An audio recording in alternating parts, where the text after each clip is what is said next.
Does wearing goth clothes make you goth?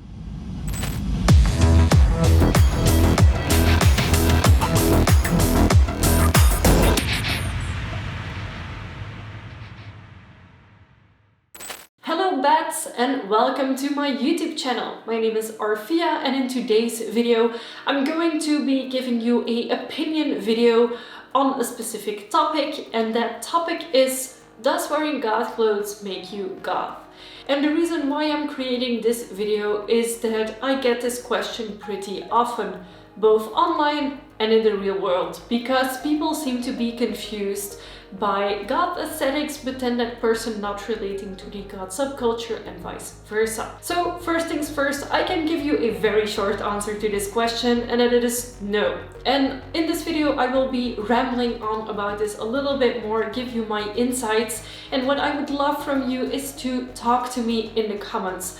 For my channel, I actually want to engage with you, with my subscribers, a lot more, and this year I want to aim to give more opinionated videos so that I can actually talk and interact with you all about your opinions about these topics.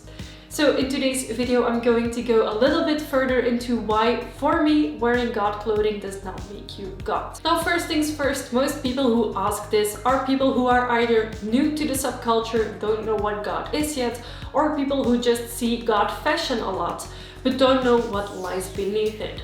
It of course doesn't help that in the recent years goth fashion has become trendy for normal people to wear as well. What this means is that the fashion style of wearing black things with spikes, with chains, that could be interpreted as goth is become normal. Is this a problem? In my opinion, no, because people who like this type of fashion will be able to find clothes that they like easier. For me, for example, it has become a lot easier to find office-appropriate clothing that is still alternative looking. Now why? Because a lot of mainstream stores actually started carrying black tops with studs or with slight chain details or with embroidery on it, which has only recently become a trend. But the fact that someone wears a specific style of clothing does not mean that they identify as goth. Now, the main thing that you could ask those people, if you want, of course, to ask those people, is just simply ask them, do you identify as a goth? And there, most of the time, you will have your answer already. Because if they ask you, what is goth? Or, oh no, I don't identify as goth, I just like the fashion, then you know. And that is actually the case for most people on Instagram who identify as e-girl. Now, e-girl is a fashion style created around similar aesthetics to goth subculture. Now, those people don't really know what goth is most of the time. They just like the trendy looks of the clothing and of the aesthetics. Now, there are a lot of e-girl transformations on YouTube, and this causes a lot of confusion with people who don't know what goth is, because they just see the aesthetics, they just see the appearance of those people, and they don't go dig deeper, and they just assume that everything is goth. And I do understand that for people who want to be part of the goth subculture, this could be something very tricky, but the way you look does not mean that you belong to the goth subculture. For me, being part of the goth subculture is actually knowing a bit of its past, so knowing where goth comes from, what music belongs to the goth subculture. For me, music is the core of the goth subculture. So for me personally, I identify someone as being goth if they themselves identify as goth or if they listen to goth music.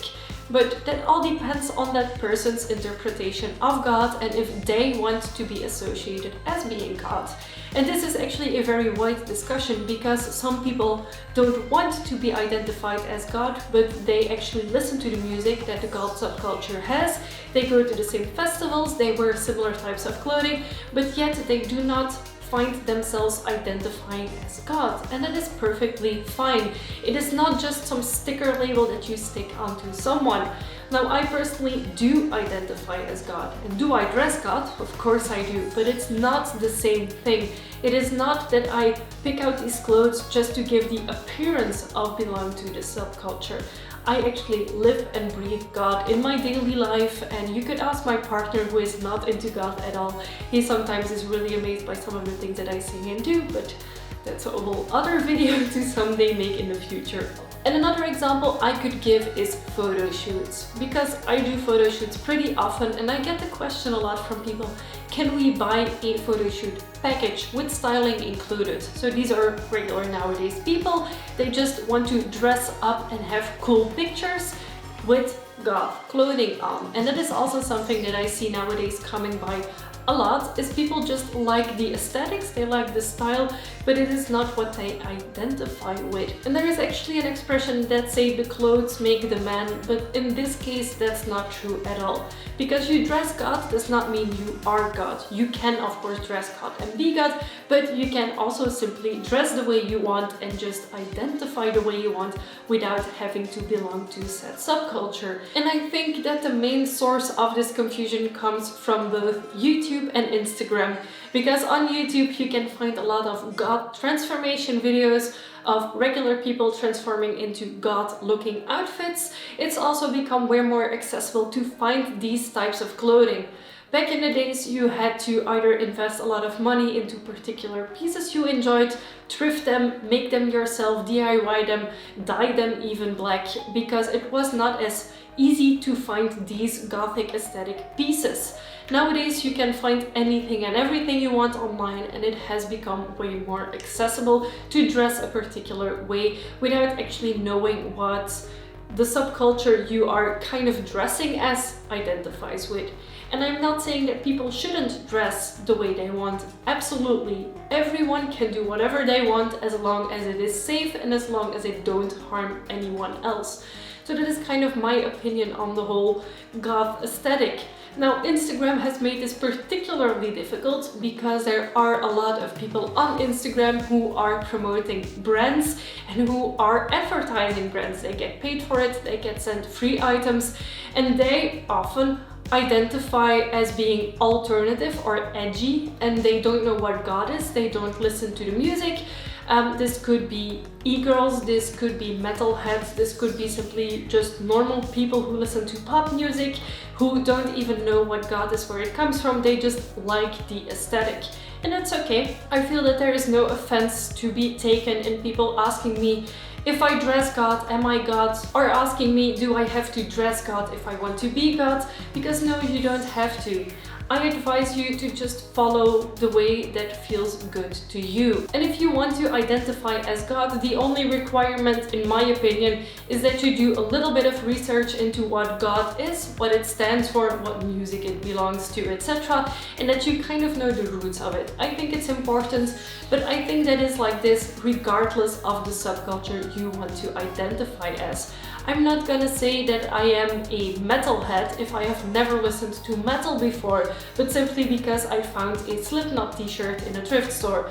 You do a little bit of research, and I find nowadays that this research part is something that a lot of people forget. I personally, when I started to know about metal and goth, I just looked up a lot about it. I wanted to know more, I wanted to know where it came from, what it meant, also why it appealed to me so much, because some of the bands had really deeper meanings to their lyrics than it would seem at first, and it's just something that I am really passionate about. I am someone who loves to learn a lot of things, and that is also one of the reasons that the goth subculture is something that I am really particularly interested in, because it is composed of so many layers. You have the music, you have the clothing styles, you have different varieties within the goth umbrella that are completely different but yet the same, or that have similarities to each other. If you want to know more about what goth is, there is actually a playlist on my YouTube channel. It is a bit older and it's not the quality that I would want it, so there might be a remake to be made pretty soon. If I ever move house and if I have a better setup, I might actually remake those videos. And if I remake those videos, I will of course make them even more detailed than the ones that are already up on my channel. So enough rambling for me today. I would love to know what your opinion is on the does wearing goth clothes make you goth question. Let me know in the comment section below. I would love to hear your opinions and talk to you. Don't forget to subscribe to my channel if you haven't already. I am aiming to make 2 videos every single month on my channel. I know I said 1 video, but I feel it's a little bit too restraining for me because I actually want to create more content, and I am using my pretty backdrop now anyways, so it's not really a struggle to make more videos for me. And yeah, I just really love doing YouTube. Also, if you want to see my second channel, it is actually my full name. It is called Katty Janssens. It is the YouTube channel on which I give you explanations about YouTube photography and my experience as being a business owner. So business related items such as goal setting, also planning my Instagram, etc. So if that interests you, then head over to my second channel, which is called Katty Janssens. Before we end this video, I want to thank my patrons, and more specifically my high tier patrons, Anders and Jerry, for supporting my channel. It means a lot to me, so thank you so much. And of course, to every single one of you watching my videos, thank you for being here, and I will see you very soon with a new video. Bye!